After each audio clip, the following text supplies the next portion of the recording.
Alice Cooper's Solid Rock Teen Center gives back so much to the Phoenix area community. They're also working on expanding to Mesa as well.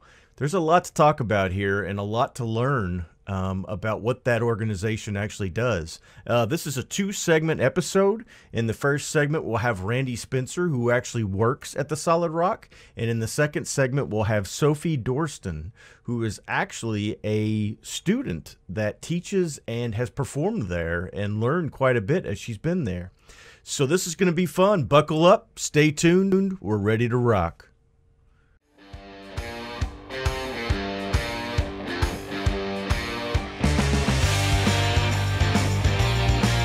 Welcome to the Song and Verse Podcast, a discovery of God's Word, one song and a few verses at a time. Here's your host, Rockin' Odd Todd. Hello and welcome to this episode of the Song and Verse Podcast. I am your host, Rockin' Odd Todd. We are so happy you've decided to join us today. This is a fun episode. We actually have two segments in this one. And the focal point of both of them is the Solid Rock Teen Center, which is a part of Alice Cooper's Solid Rock. Now, Alice Cooper's Solid Rock is a nonprofit organization, and I'm just going to read real quick what their mission statement is. Like all great ideas, Solid Rock began on a simple premise, that inside every teen there is a purpose. It all begins with hope. A faith-based organization, Solid Rock's primary mission is to make an everlasting difference in the lives of teens by helping them meet the spiritual, economical, physical, and social needs of teens in the community by offering a safe, engaging environment during non-school hours. Maintaining a teen's worst enemy is too much time on their hands.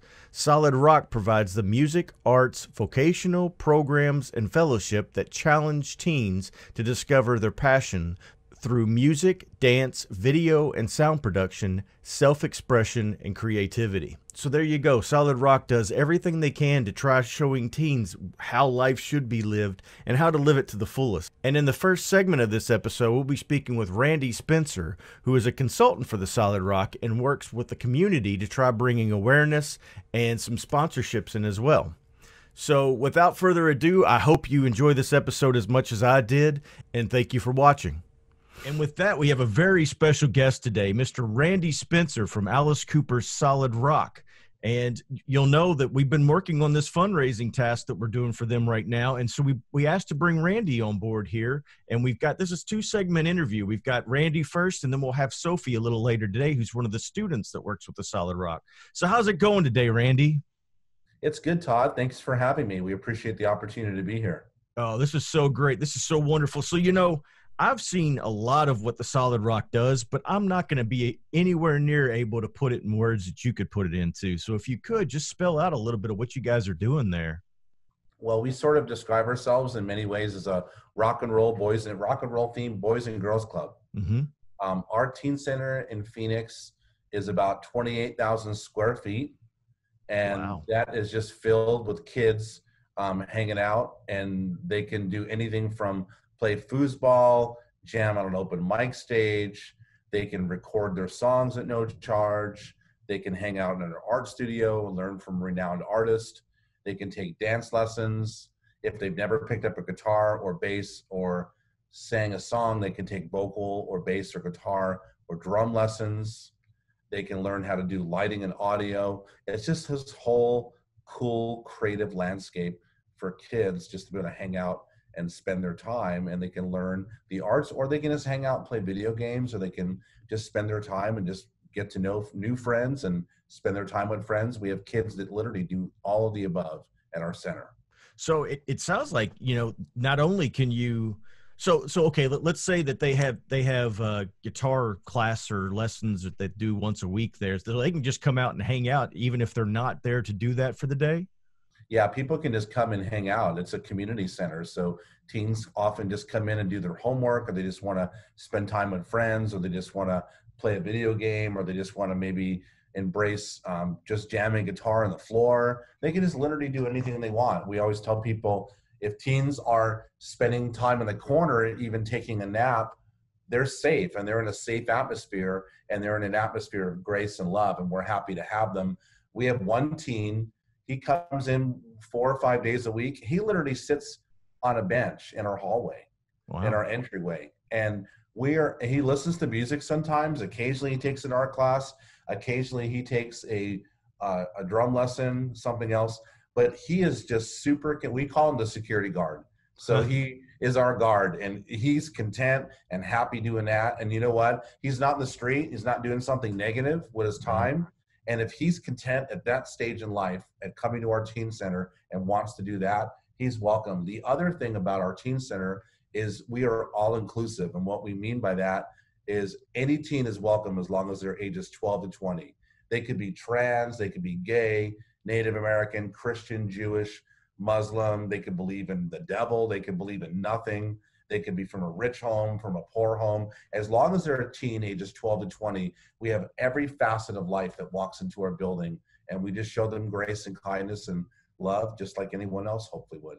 Yeah, definitely. And that's, that's all we're really asked to do. I mean, it's pretty imperative that, we're called, because in your all's, bylaws, you guys are a Christian nonprofit, 501c3, is that correct? Yeah, we do not hide that we are a faith-based organization, but we do it in a very subtle way. We just believe in just living it. And if kids have questions, they can ask us, and we certainly communicate our belief and our faith. But you won't see scriptures on the wall. You won't see Bible studies. Our staff, they listen to AC/DC, so they wear AC/DC t-shirts. They also listen to cool bands like Skillet and POD, but we're real, and we're genuine people. We just meet people where they're at. And if they have a question about, why we act a certain way or how we've overcome some things in our life and how we've handled it, we incorporate our faith, into that. Many kids come to know, Jesus through our teen center, or some kids have told us, I'm not really quite there yet, but I'm willing church and I'm willing to learn.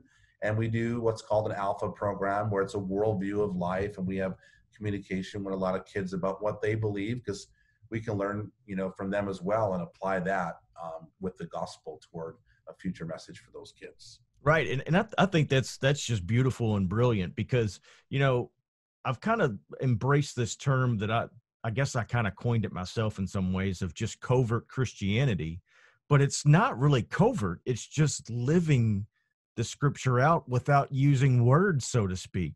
And I think when you do that, when you actually walk in and meet somebody with the love of Christ, they're going to notice that difference and want to know what it is anyway. And then you have the ability to talk. It's meeting them with respect and grace first, like you're saying, That's so important. And just meeting kids where they're at, because sometimes we don't really know where we're at in life, right, even if we're older. Definitely. And it's a gradual process for all of us. And we have to rewind in our mind and think, what was I like when I was 12 or 14? What was my belief system? What was my ideology? And I was, personally, I was mixing it up with a lot of, different things, because I really didn't have a lot of spiritual guidance and leadership. And then eventually I came to a finite decision that Christ was real, and that was going to be the path that I pursued in my life. But it took a lot of mixture and experimenting, so to speak, of dabbling in this and dabbling in that to come to that conclusion that, faith in Christ is very real to me personally. So we have to show that and honor that to other people as well. Well, yeah. And I think it's important to be available as that dabbling's happening. And that's what you guys are doing. You're there as they have questions and things of that nature. And a lot of kids don't have that. When they have those questions, they find them in the wrong place, or don't really have anybody to answer them, so to speak, and it's not that we have all the answers, but Center's about. Kids can come and take a bass lesson or an art lesson, and they'll be like, what, and in the middle of that, they just tell the instructor, I'm really struggling and I'm really going through some things, and especially now with the whole COVID-19 situation and racial tension and all these different things that are going on in our culture. Kids need to talk, and a lot of times they don't have outlets, sometimes they don't trust their teachers, or sometimes they don't have good relationships with their parents. So we could be providing them with really good adult mentorship and giving them insight in those areas. No, that's so cool. And I'm glad we got that, we're able to really kind of touch on that and talk a little bit about that. So Randy, tell me, walk me down the road a little bit of how you became involved with the Solid Rock, and, maybe a little bit about what your experience has been. Yeah, I've been working in the music industry for about 30 years, probably more than that. I'm an old fart of sorts. So I've been working in management, and I had a record label years ago, back in '95. That was a deal with Warner Brothers, WEA, and we put out about 14 records in 4 years. One of those was an artist named Israel Houghton that's gone on to a lot of national prominence and done very well. We had a band called Viva Voce that backed up the Shins and Saturday Night Live, and they ultimately signed to Barsook Records, Death Cab for Cuties label. We put out Ashley Cleveland's record, one of her albums, and won a Grammy Award for that. So I was very fortunate at a very young age to work with a lot of renowned musicians. We had people like Chris Eaton, who did duets with Amy Grant on one of our records. We put out the last studio album with The Call, who were one of my favorite bands. I listened to them on a very regular basis. So we were very fortunate, and that gave me a lot of great insight on recording and distribution and A&R and marketing. And then I parlayed that into opening a management company. And over the years, I've been involved in managing a lot of different people, like Brian Setzer of the Stray Cats and one of his management companies, and a band called Noise Ratchet that I helped get signed to American Records with Rick Rubin. And in Christian music, I've managed a lot of people like Michael Sweet of Stryper and Kevin Max of DC Talk, and was a part of managing Mark Bird when he wrote a song called God of Wonders, and that ended up becoming a very successful album on City and the Hill. And then I've managed obscure, wonderful bands like the Butthole Surfers, and doing stuff with Marcos Curiel of POD. I was actually responsible for helping to renegotiate his deal to put him back into POD, which was a great privilege to be able to be involved in that and cementing their relationship in a lot of ways to be able to heal and reconcile them together. So, and I've also done a lot of things like music supervision and TV commercials, where I help assist getting songs and commercials for brands like TaylorMade and Wiener Schnitzel and Callaway Golf. And I did a Toyo Tire spot about a year ago. And so I've been very privileged to do a lot of great, fun things in the music industry. And so that really kind of ties into your Alice Cooper position there, where you can tie in a lot of those things that you've done in the past into what you're doing there, correct? Yeah, I worked in Nashville and San Diego, grew up in Phoenix, and I ended up moving back to Phoenix about 10 years ago. And one of the things that Alice Cooper's Teen Center does is a music competition every year. Mm-hmm. And the winner of that gets to open for Alice Cooper at our big Christmas concert, which we can talk about that later. That's a big event with about 2,500 to 5,000 people every year. That's our main fundraiser. And I was asked to be a judge about 8 years ago at that competition. And that's how I got introduced to all the staff. And through that, I started volunteering and loved the organization. And eventually it felt like it was a fit for me to join their team. And I was fortunate they asked me to be a part of what they were doing. And it's a great privilege to work here. And I can apply a lot of things I've learned in the music business to be able to help a lot of kids and mentor a lot of kids and create a lot of opportunities for the teens and the charity through all of our team has great, phenomenal experience. And we work so cohesively together. That's so important, to work as a team and apply all of our gifts. Our dance director has been a renowned choreographer globally for 30, 40 years all around the world, and he's phenomenal at what he does with the teens, and I can't do that. That's not something that I have the gift of doing. And then Joy is amazing at administration and reaching out to a lot of the people in the community and keeping us all in line, so to speak, as a staff, to make sure we do things correctly. But we just have this amazing team. And of course, Alice and Cheryl have so many great gifts in their leadership. I've learned so much from them, and we can learn so much I can learn from everybody. I think sure. Well, and that really kind of falls in line with what Song and Verse, what the podcast, Ministries, blog, all that stuff's all about, is finding unity through diversity and knowing that we all have a place and to support each other in those different roles, and so we're doing this fundraiser, and we're really trying to get the Fridays with Alice Facebook group and the Facebook page. The members of that community will be sharing it out to other Alice Cooper groups. We really want to try, and get some fundraising in, because we know it's been a really, really rough year. But what are some other ways people can give back? You mentioned, the Christmas gathering, but what other fundraisers are there during the year, and what else can be done?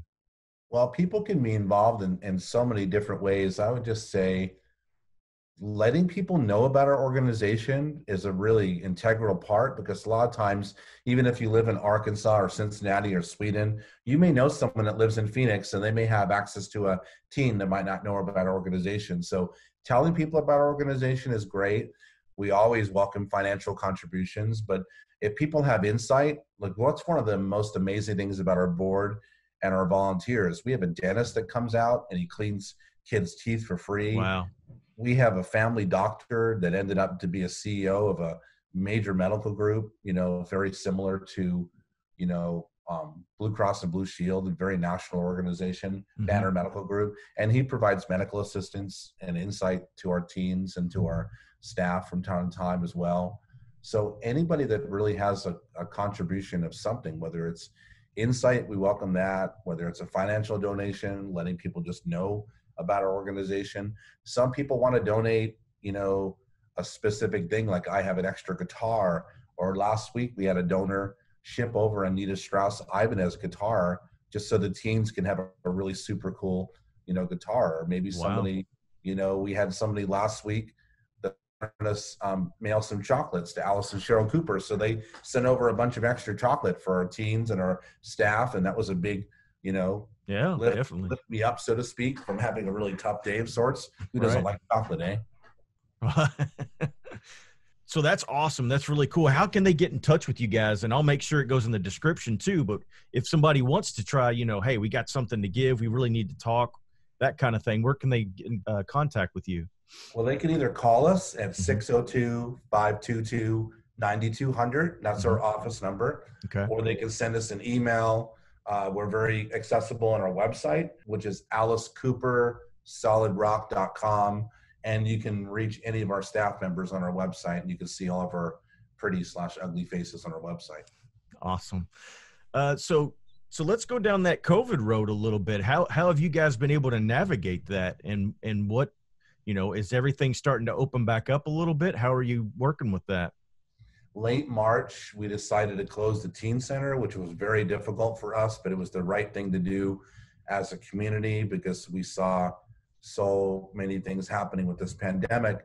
But Sure. One of the things that we instantly started doing is we responded to teens online. So we started doing online music lessons, online dance lessons, online art. We started creating social media videos, which were just kind of anything from like really serious to people like Glenn Sobel, Alice Cooper's drummer, doing drum tips, to really wacky stuff, to one of our staff people playing guitar on top of a truck, to playing drums on top of the roof and jumping into his pool, just keeping kids engaged. We started calling teens to see how they're doing. We started playing video games with them online. And then one of the things that we started doing as well is we did a music series where teens started performing about 4:00 Arizona time. And it was mostly guided toward teens to be able to see the other teens performing. But we had people from all over the world tune in on Facebook and Instagram. And we did about 50 of those performances during the quarantine, so to speak. And our staff worked at home for about 7-8 weeks. We did all that online. And then we slowly opened back up as a teen center about 6 weeks ago. And we're normally open 2 to 8, and it's open forum. The kids can come anytime they want. But we started scheduling lessons maybe 2 hours at a time and having groups of kids come in at 6, 10 at a time and social distancing, spacing them out. And it's been challenging. We've had to learn overnight how to be a digital teen center, how to be a distance teen center. And we're very, connected with our kids with high fives and fist bumps and hug and all that. So we've had to adapt with that. But we've also done some really cool things. Like we just did a TV commercial here with social distancing, of course, but we had about 8 to 10 kids in the commercial with Alice Cooper promoting a new milk chocolate bottle that's coming out at Arizona retail stores with a really cool dairy company that does a lot of bottles for the Arizona Cardinals and the Suns and the Arizona Coyotes. And they decided to release an Alice Cooper bottle that's coming out in early September. And the proceeds of that go to our teen center. But it's really cool because we try to integrate the kids with as many things as possible. Now, is the milk something that everybody can get, or is that only a Phoenix area thing, or? It'll only be available in Arizona, but what the dairy decided to do is they're releasing a limited edition bottle only that does not have milk in it, and we'll have that available online at the end of August. More information about that, but it'll look incredible. So anybody can order that around the world, and I'll show you an example. Mm-hmm. This isn't ours, but this is a Phoenix Suns Gorilla milk bottle that they release, and that's the Suns in the back.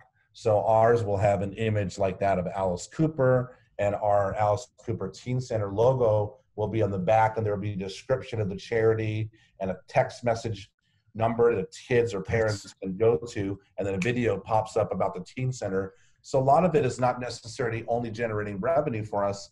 It generates awareness in the community, and that's free advertising. Like 2 years ago, we created an Alice Cooper Arizona lottery ticket, and they printed over 1,500,000 tickets in the state of Arizona with Alice Cooper's image, and they put our charity description and our logo and information on the back of that. So with all the media coverage we got with that, it was a major free advertising campaign for us, but it was also really wonderful, of course, to receive a donation. And so many people heard about the Teen Center for the first time as a result of that campaign. Yeah, and I mean, what a cool business card too, a lottery ticket or a milk bottle, And it was really cool, one of the great things about the Arizona lottery, as many state lotteries do, is they put that money back in the community, and it goes into schools, goes into fire, departments, it goes into helping other nonprofits. And we generated $5 to $7 million in revenue for the state of Arizona for other nonprofits and other educational opportunities for other people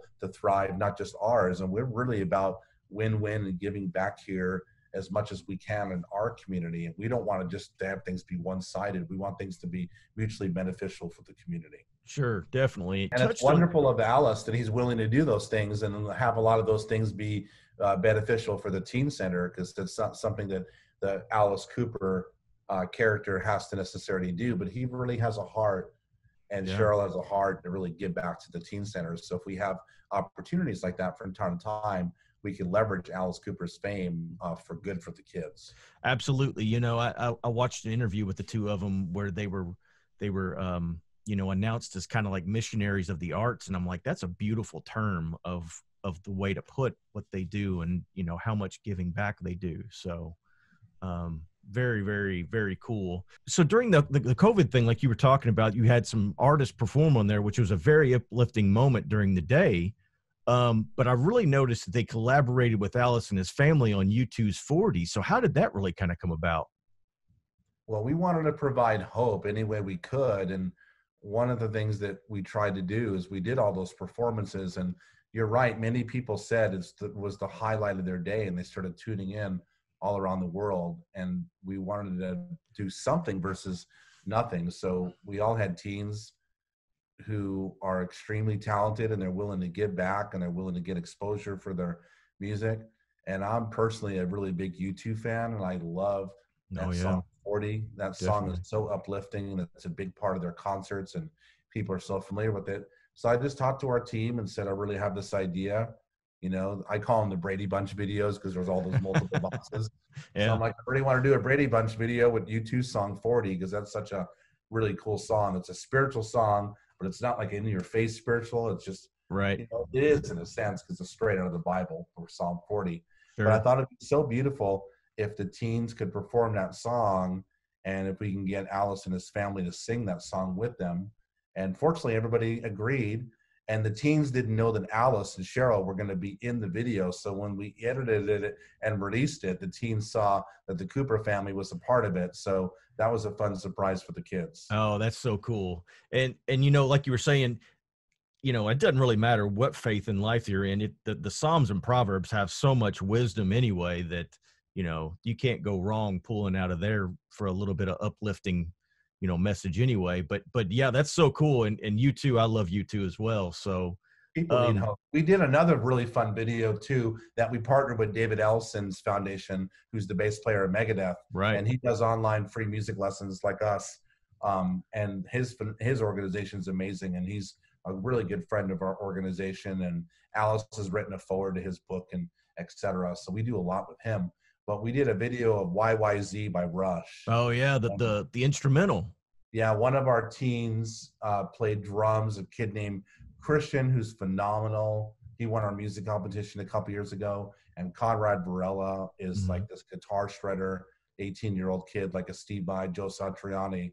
And then we asked David Ellison to play bass on it, but he was just about to go to studio at Megadeth, so he wanted to do something else down the road. But we ended up getting Ra Diaz from Suicidal Tendencies to play bass. Wow, really cool. And he's got this mega cool story that he grew up in Chile, and he always wanted to be in a famous rock band. And one of his favorite bands was Suicidal Tendencies, and he always thought, one day I want to join that band. And then Robert Trujillo left the Tendencies to join Metallica, and Ra got an audition, and he got in the band actually, which is a really cool story. But he just loves our organization, so we had the kids do the Brady Bunch type of video.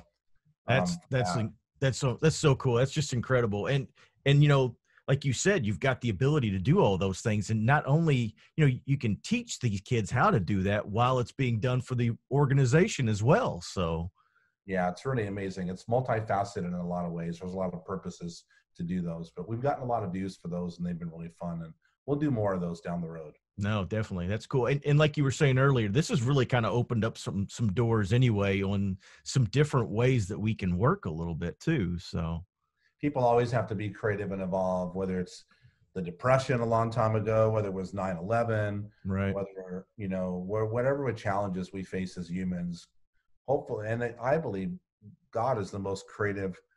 He's the author of creativity. He created the stars and the moon and everything. He created the whole entire world. So he gives us the ability to be creative, and that's a wonderful, you know, gift. So hopefully we can use that within the responsibility we have as an organization to be able to do really cool things and help people.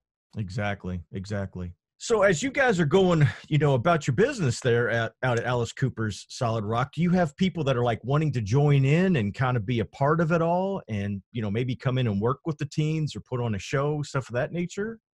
Well, we've done so many different types of things. For example, Debbie Sledge of Sister Sledge has performed on stage with teens during our music competition. Sister Sledge was recording at our studio a couple months ago, and they invited Jafar Pullen, who's one of our teens, to watch the session. But then they asked him to sing vocals in the middle of the session on their album. So that's pretty amazing. You know, we've had, you know, opportunities like Taco Bell is one of our sponsors. We just got a grant from them, and we're very thankful for what they do for us. They've given us opportunities for teens to create art, and they print them on t-shirts, and then Taco Bell employees wear them, or we pass them out in the community. And that's pretty incredible. Rob Halford from Judas Priest did a private concert here for 300 kids last year and rehearsed with 5 of our teens, and 5 of our teens performed with him on stage. So that's been pretty amazing. We've had Alice on stage with many of our kids. Yeah. And then we've been really fortunate to have a lot of our teens perform in the community. So our dancers have performed on stage with Alice, and they've opened up for Jeff Foxworthy, and they played a lot of like really big events like Phoenix Comic-Con. And we've had a lot of bands and solo artists open up for Jackson Browne and Newsboys and Social Distortion and Chevelle and ZZ Top. And then we do a lot of spring training baseball games. So the kids do the national anthems for the Dodgers and the Cubs and the Diamondbacks. So throughout the year, we always have opportunities. We did an art mural a few months ago for the Arizona Coyotes. It's a huge Alice Cooper art mural piece with him holding a hockey glove, and 5 pucks are flying outward at him. So it's like a 3D experience that's being hung in the arena. So for teens to be able to be a part of things like that, and for them to get a credit and a resume for their resume is really incredible. But it just gives them confidence, and it gives them opportunities to know that, hey, I can learn something, and I can actually do something with my art skills or my dance skills or my music skills. And it's just a great privilege and honor for us to be able to do that and integrate the teens in the community. No, definitely. And that's really cool to, you know, like you said, just to give them the confidence, because that's such a rough age. And this whole COVID thing, you know, we've got kids of our own, ranging from age 7 up to 12. And it's like, I feel the worst for them, to just be plucked out of their social groups and their development process to just really kind of sit home and not really do a whole lot.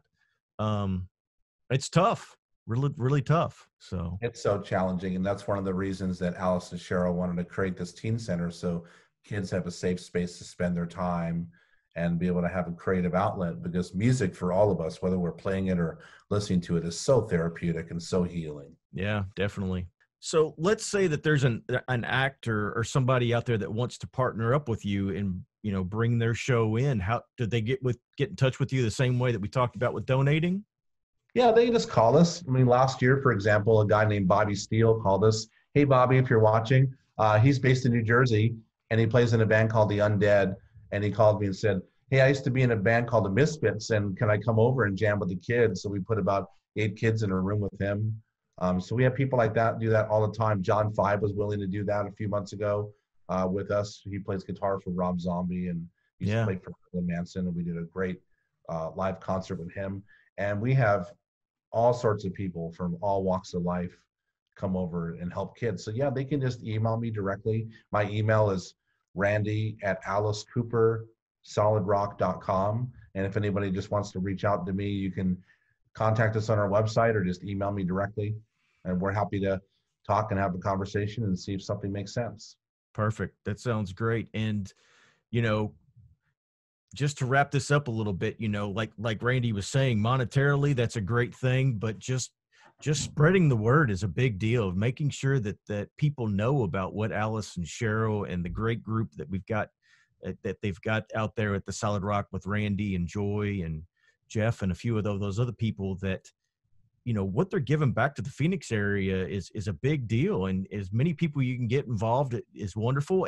And Randy, I see this as like a blueprint for a lot of other cities to really look at and think about, Well, we're very thankful. We're opening our second teen center at the end of this year or early 2021 in Mesa, which is about 20 miles east of Phoenix, where we're at now. And we've had calls literally from all over the world for Alice Cooper teen centers. And in the right time, we'd like to have additional centers, but we want to be very responsible and do one center and second center, very well. But one of the cool things, just to end, is a nonprofit reached out to us in Scotland, and they offer mental health through music for teens. And they asked us if some of their teens could collaborate with our teens. So we started doing Zoom calls. We've done about 3 of them. We have about 8 kids on our side and about 7 or 8 kids on their side. And they just have an open forum and talk.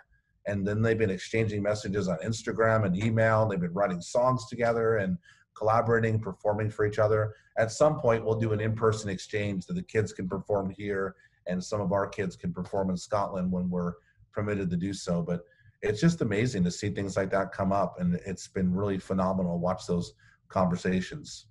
Yeah, definitely. And as we move forward, the world has gotten to be this really smaller place through the internet and everything. But this is the kind of stuff I want to see more of. I'm tired of seeing so much, pessimism in the world when there's so many optimistic and wonderful things actually happening that are bigger and better. So, and our teen center has been literally life-changing. We've seen kids literally tell us, I don't cut myself anymore. Mm-hmm. I don't do drugs. We've had several teens that have told us they've not committed suicide as a result of coming to our teen center.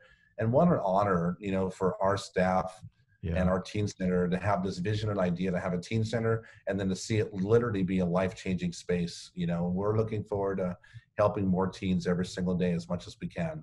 Definitely, Randy. Well, I appreciate you coming on the show and really kind of spelling out it all for us. And, hopefully we can get some people involved and make more everlasting differences, down the road and keep this ball rolling.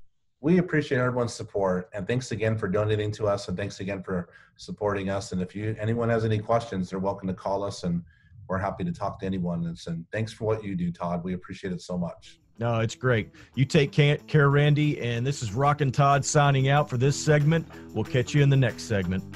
Mahalo. We hope you enjoyed this episode of the Song and Verse podcast. Hopefully it was an uplifting, honest, and meaningful experience for you. We do accept donations. If you feel led to give to the Song and Verse Ministries, check out songandverseministries.com/donate for a number of different ways to give back. And also be sure to check us out on Facebook, Twitter, Instagram, and Pinterest. We hope you tune in to the next episode of the Song and Verse podcast. Until then, keep searching for the DNA of God's Word found flowing through song.